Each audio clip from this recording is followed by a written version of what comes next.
Assalamualaikum warahmatullahi wabarakatuh. Jumpa kembali bersama Sang Hyang Cipta Rasa yang akan mempersembahkan kisah-kisah mistis menarik untuk menghibur teman-teman semua dimanapun berada. Sebelum ke cerita, terlebih dahulu kami ucapkan terima kasih yang sebanyak-banyaknya kepada teman-teman yang telah bergabung di channel ini. Bagi yang belum bergabung, silahkan mampir dan berikan dukungannya dengan cara subscribe, like, komen, dan share ke teman-teman lainnya agar channel ini semakin berkembang. Untuk menjaga privasi dalam cerita ini, nama tokoh dan tempat kejadian telah kami samarkan.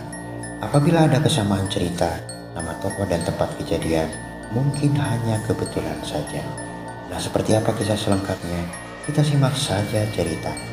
Pada suatu pagi sekira tahun 2013 yang silam, Dun, pemuda berumur 25 tahun itu ikut bekerja bersama rombongan pemetik teh di sebuah perusahaan perkebunan teh sebagai buruh harian lepas.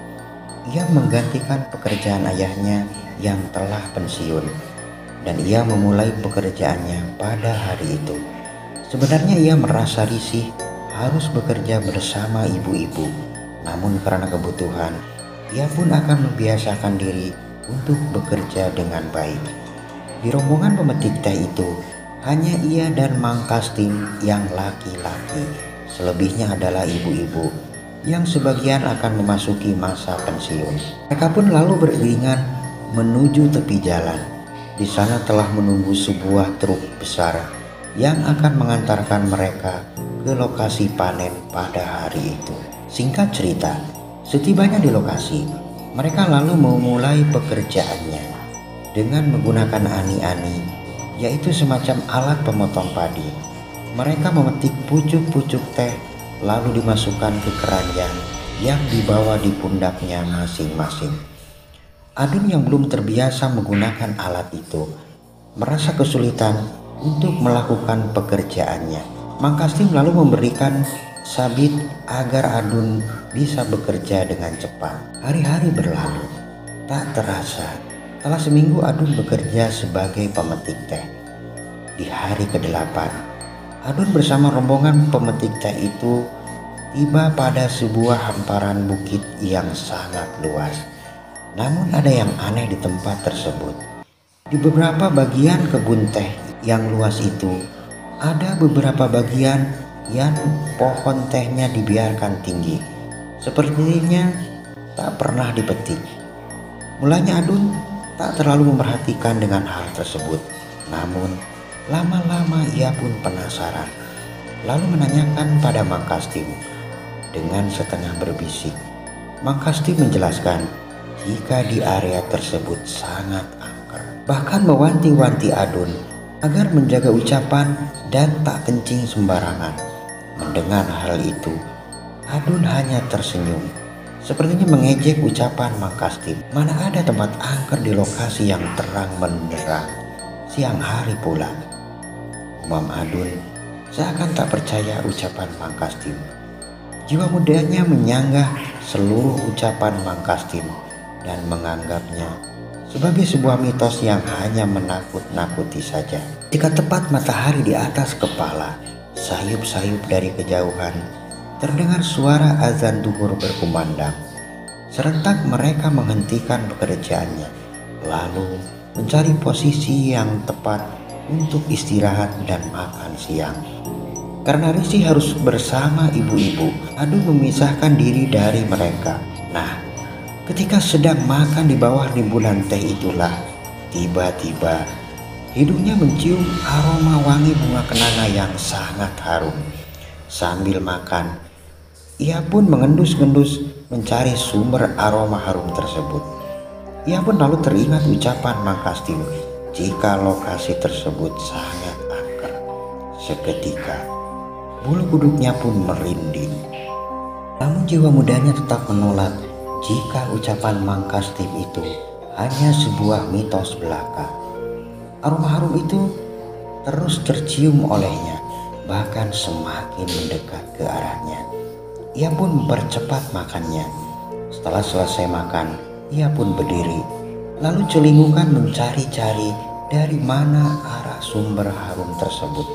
Tak ada siapa-siapa di sana. Bahkan teman-teman sekerjanya pun tak terlihat karena tengah beristirahat di balik rimbunan teh.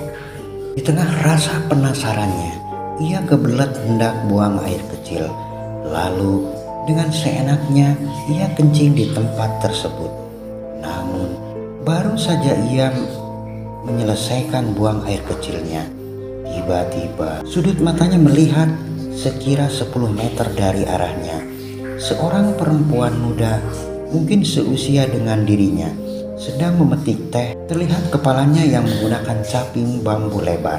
Padahal teman-teman lainnya sedang beristirahat siang. Lalu siapa perempuan pemetik teh tersebut? Ia pun semakin penasaran. Apalagi perempuan itu menebarkan aroma harum yang tak pernah ia temui sebelumnya. Namun baru saja ia melangkah, perempuan itu dengan cepat berjalan ke arah rimbunan teh yang tinggi dan seketika menghilang. Adun pun celingukan mencari-cari sosok perempuan tersebut. Keesokan harinya, kembali mereka bekerja di lokasi perkebunan teh tersebut. Mang Kastim merasa ada yang aneh dengan Adun. Ia bekerja seperti tak fokus pada hari itu. Ia sering celingukan ke sana kemari. Entahlah apa yang dilihat Adun. Dan ketika waktu sekira pukul 11 siang, Adun tergesa-gesa pergi ke arah lembah. Mang Kastim mengira jika Adun hendak ke sungai untuk buang hajat. Namun sampai waktu istirahat siang tiba, Adun belum kembali ke lokasi semula. Mang Kastim yang merasa ada yang aneh dengan Adun segera mencari-cari Adun.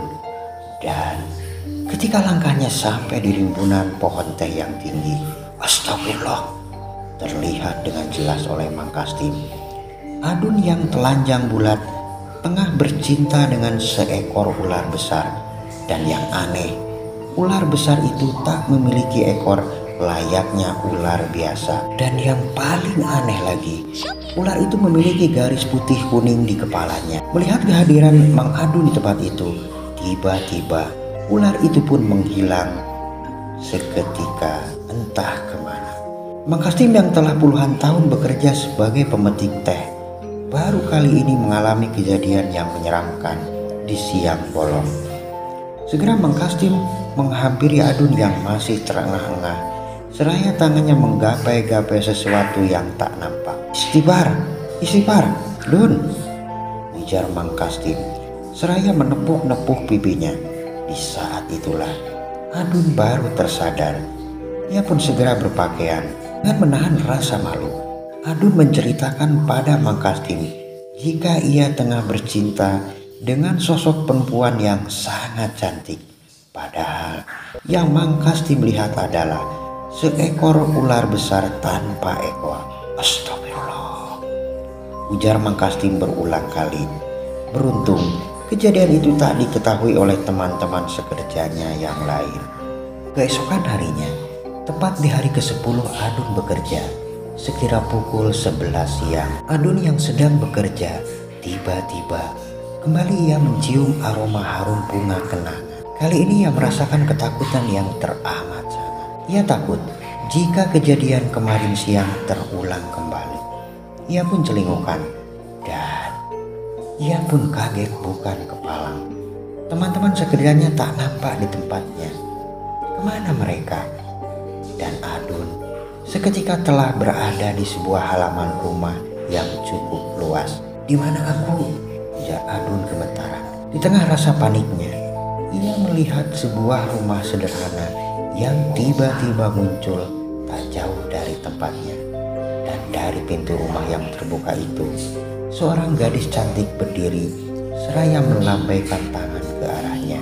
Entah mengapa, Adun malah berjalan mendekat ke arah sosok gadis tersebut yang terus melambaikan tangannya. Selangkah demi selangkah ia pun berjalan ke arah sosok gadis tersebut. Begitu langkah yang ketujuh, tiba-tiba sebuah tangan kekar menarik tubuhnya. Sontak saja ia pun terjatuh. Disinilah Adun baru tersadar dan ia terjatuh di dekat kaki Mang Kastim. Rupanya tangan Mang Kastimlah yang menarik tubuhnya agar tak mendekat ke arah sosok gadis tersebut. Menurut Mang Kastim, sosok gadis cantik itu bukanlah manusia, melainkan siluman perempuan berwujud ular besar yang sewaktu-waktu berubah menjadi sosok wanita cantik. Astagfirullahaladzim, ujar Adun. 2 jam berlalu. Setelah kejadian tadi, Adun kembali bekerja. Namun, baru beberapa menit ia bekerja, tiba-tiba ia merasakan kepalanya pusing dan ia pun terjatuh di rimbunan pohon. Mang Kastim yang melihat itu segera mendekati tubuh Adun. Namun, baru saja Mang Kastim mendekat, tiba-tiba tubuh Adun menggeliat-geliat layaknya seekor ular. Lalu ia berusaha merayap ke sela-sela pohon teh, dan dari mulut Adun terdengar pula suara desisan ular. Sangat mengerikan ya teman-teman. Rupanya Adun telah kerasukan sosok siluman perempuan berwujud ular besar dan mencoba menguasai tubuh Adun. Mang Kastim berteriak-teriak memanggil teman sekerjanya. Seketika itu juga ibu-ibu yang sedang memetik teh menghampiri tempat tersebut. Astagfirullah, ujar mereka. Salah seorang dari mereka yang lebih tua segera bertindak lalu membaca-baca doa, dan tak lama Adun pun tersadar kembali. Nah, setelah kejadian aneh yang dialami Adun itulah ia memutuskan untuk bekerja di luar kota, berhenti bekerja sebagai seorang pemetik teh di tempat tersebut. Nah teman-teman, sampai di sini ceritanya. Semoga dapat menghibur kalian semua dimanapun berada. Terima kasih kepada teman-teman yang telah menonton dan mendengarkan ceritanya. Mohon maaf apabila ada salah-salah kata. Sampai jumpa di kisah mistis selanjutnya hanya di Sang Hyang Cipta Rasa. Assalamualaikum warahmatullahi wabarakatuh.